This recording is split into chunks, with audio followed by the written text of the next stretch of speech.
I like to say human performance nutrition is a higher form of sports nutrition because it fuels for physiological performance first and sports performance second. Let me tell you what I mean by that. You got to have your physiology working. You got to have your physiology performing. Most athletes don't understand that they have to have sort of physiological vitality and have their body be able to handle the stresses of training, handle the stresses of performing.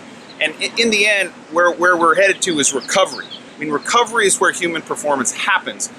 Deep at night, heavy REM, when we're asleep, when human growth hormone comes out to play. But what I mean by physiological performance, what about maximizing and sustaining energy output?